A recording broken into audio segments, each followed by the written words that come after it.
우리의 대장 김수현은 정말이지 슈퍼스타라는 말 빼고는 다른 말을 할 수 없는데 김수현은 6월 22일과 23일 일본 피아 아레나에서 열린 팬미팅을 전성 매진시켰고 게다가 일본 국민 프로그램 테츠코의 방에 출연하기까지 한다는데 테츠코의 방은 유명 언로 배우이자 베스트셀러 창가의 토토 작가 쿠로야나기 테츠코가 1976년부터 진행해 50주년을 앞두고 있는 장수 프로그램이며 심지어 쿠로야나기 테츠코는 동일 토크쇼 최장수 진행자로 기네스북에 등재될 정도로 오랜 역사를 자랑하고 이 토크쇼에는 글로벌 스타들 뿐만 아니라 해외 정치인 등 세계적으로 저명한 인사들이 출연하는 그야말로 일본 대표 토크쇼라고 할 수 있다. 이병헌, 장근석, 배용준에 이어 김수현이 출연하며 역시나 우리 대장님은 슈퍼스타라는 걸 증명한 것과 다름없다. 지금까지 김김 커플의 망봉 대장님이라고만 생각했던 김수현이지만 솔직히 연예인들의 연예인일 정도로 인기가 많은데 방탄소년단 진이 제대 이후 인터뷰에서 자신이 빠졌던 작품을 묻는 질문에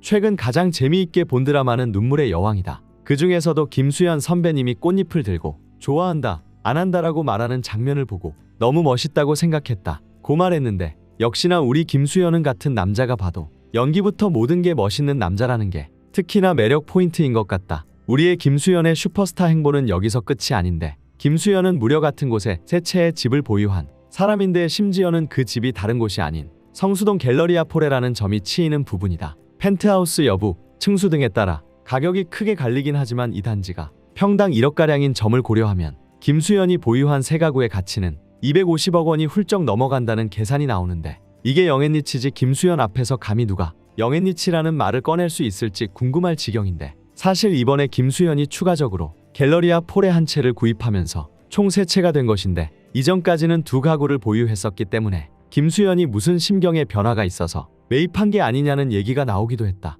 1인 3주택의 경우 과세 폭탄으로 세금만 10억이고 심지어는 김수현이 최고점인 88억에 매입했기 때문인데 갤러리아 폴의 실거래를 보면 2023년에 딱 한 건 김수현의 계약만 있었고 이렇게 홀로 계약을 할 정도면 애초에 부동산에 미리 말을 해놨기 때문일 텐데 처음에는 85억에 올라왔던 매물을 3억 더 주고 구매한 것인데 세금 포함 약 100억을 투자했다는 사실에 많은 팬들이 놀랐고 왜 그럴까 추리할 수밖에 없었다. 실제로 갤러리아 폴의 중에서도 저층 뷰가 찐이라는 얘기가 있는데 서울숲과 한강뷰까지 제일 이상적으로 보이는 높이라 더 비싸고 수요가 많은데 김지원이 인터뷰에서 새롭게 푹 빠지게 된 것들에 대해 말하길 자연과 풍경에 대해 빠져있다고 대답했으며 이런 김지원을 위해 추가로 돈을 더 얹어주면서까지 갤러리아 폴에를 추가로 매입한 게 아닌가 하는 의심이 드는 건 어쩔 수 없는 노릇이다. 또 이번에 김수현이 차기작 너고프에 출연을 확정하며 기사가 떴는데 너고프는 1997년 외환위기, 즉 IMF 사태 시절부터 2000년대 초를 배경으로 하는 작품으로 가짜 명품을 소재로 다양한 이야기라고 하는데 출연진이 굉장히 화려한데 김수현, 조보아, 유재명, 권나라, 김무열 등 김수현이 이전 작품에서 만난 적 없는 배우들이 자리하고 있어 과연 배우들과 어떤 케미를 보여줄지 기대가 되는데 이제 대본 리딩을 진행했다고 하며 곧 촬영을 시작하지 않을까 하는데 김수현은 아직 해외 팬미팅 스케줄이 남아있기에 너무 빡센 스케줄이 되지 않을까 하는 조심스러운 걱정을 하는 꼬붕이다. 김수현의 차기작 소식은 이미 나왔지만 아직까지 김지원의 차기작 소식은 없고 잠잠한데 김지원은 차기작에 대해서 무엇이든 가리지 않고 기회가 주어지면 모두 최선을 다할 테지만 나중에 먼 미래를 봤을 때 장르물 하나 남길 수 있으면 참 좋겠다는 생각을 해봤다며 특히나 넷플릭스 종이의 집이나 영화 차이나타운도 정말 재미있게 봤다는 말을 했는데 생각해보니 김지원이 장르물에 나와서 특유의 연기력과 여신력을 뽐내준다면 그것만큼 황홀한 게 없을 것 같아 이번에는 장르물에 출연하며